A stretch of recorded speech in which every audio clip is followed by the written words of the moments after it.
Okay, let's dive into this profoundly moving material.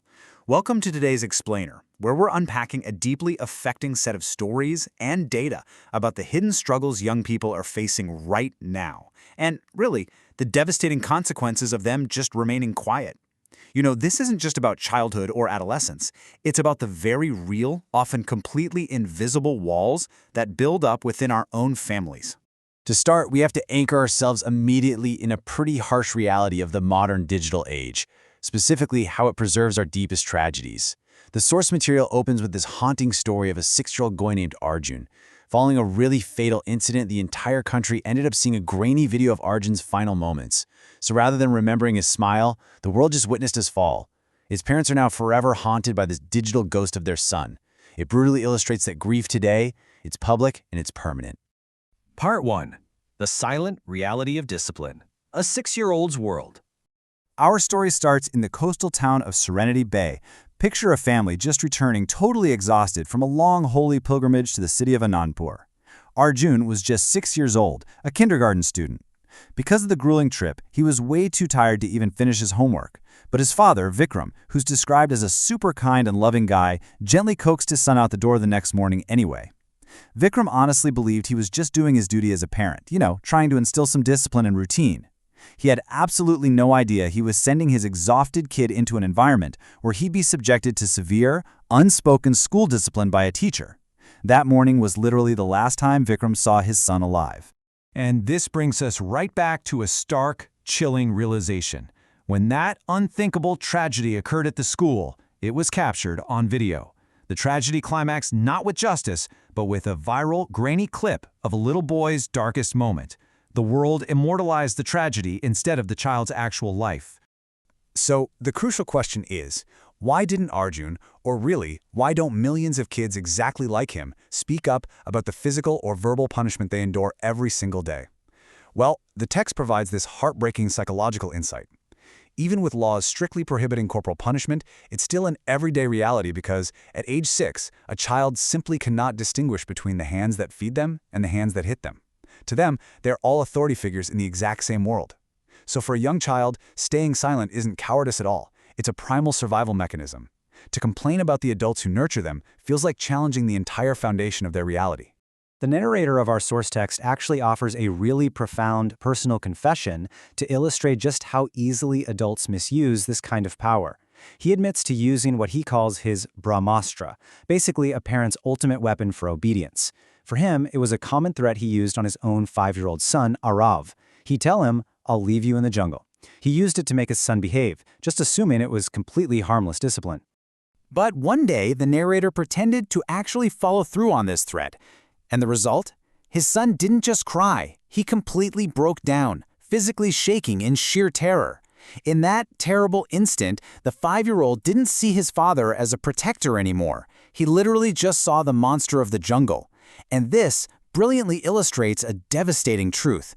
When a child is terrified of the very person who is supposed to be their safe space, the world becomes a terrifyingly lonely place. The safe harbor officially becomes the storm. Let's move to the second part and see how this builds. When safe harbors become storms, the fatal price of debt. We're shifting our focus now to the bustling city of Pratapnagar, where we meet the Gawande family.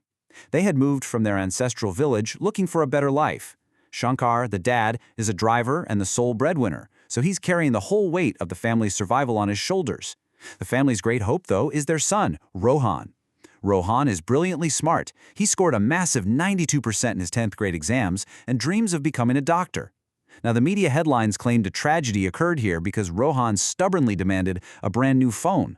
But the source material clarifies the brewing storm was actually entirely different.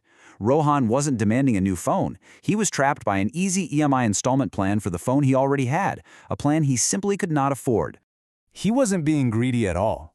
He was being crushed by what the text calls saleh, the painful, silent sting of shame and unmet need. This crushing, unspoken financial shame just festered inside Rohan. He carried this debt completely in secret, absolutely terrified to add to his father's already heavy burdens. But eventually, the pressure boiled over. On a Friday morning, an exhausted Shankar scolded his son.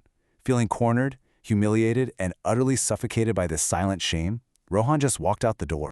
Rohan climbed the steep face of a hill outside the city known as Black Mountain.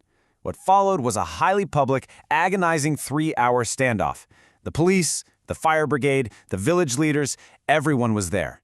And right in the middle of it all were Rohan's parents, Shankar and Sunita.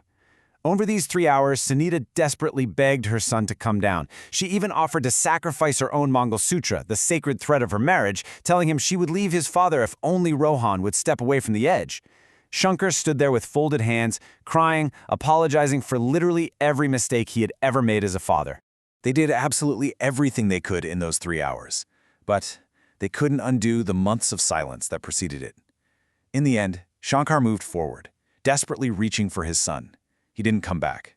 And then Sunita followed. It is a crushing, absolute final blow. A whole family wiped out. And the ultimate tragedy here is that there were no villains in this story. None. Just a hardworking father, a devoted mother, and a brilliant son. They all loved each other deeply, but they were defeated by silence. Now, what's really interesting about this next part is the why behind all of it. Inside the teenage mind, systemic traps, and biology. Let's walk through the actual neuroscience for a second. A teenager's emotional center is fully active, which means they feel things with maximum intensity. To them, public humiliation or feeling like an outcast is perceived as literal physical pain. However, the part of their brain responsible for impulse control and weighing long-term consequences, it's completely incomplete. Because of this biological reality, when a parent sets a boundary and says a financial no, the teenager's brain often entirely misinterprets it. They don't see a lack of financial resources, they perceive it as a lack of love. And this biological vulnerability is exactly what the modern debt system exploits. The source asks a really glaring question here. On whose name was Rohan's phone EMI? How does an 11th grade student with absolutely zero income get approved for a luxury loan in just 2 clicks? The text imparts a very neutral but damning observation of this systemic issue. Our financial system is built to celebrate the sale, but it completely abandons and ignores the young, burdened soul who actually has to carry that debt. Part 4. 3 Steps to Break Silence. A Call to Action.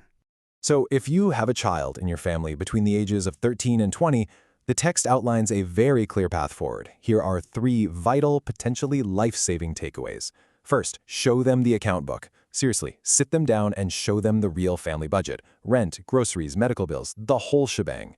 When a teenager sees the actual math, a parental no stops feeling like an emotional rejection and becomes a logical reality. Second, ask the hidden question. Ask your child, completely without judgment, if they are carrying any hidden app-based debts or loans. You relieve them of that crushing, silent burden just by asking. And finally, step 3. Say the sentence today that you've been holding inside for tomorrow. Tell them unconditionally, I am proud of you. I am here for you. It provides immediate safety. We've seen today how absolutely deadly the weight of silence can be, right? From a 6-year-old in a kindergarten classroom to a brilliant teenager standing on a mountain edge, the source leaves us with this haunting reminder. Sometimes, even 3 hours of desperate pleading on a mountain isn't enough time to undo months of silence. So as you reflect on your own family dynamics, and maybe the unsaid words in your own home, I want to leave you with this final thought to consider. Will you speak before silence wins?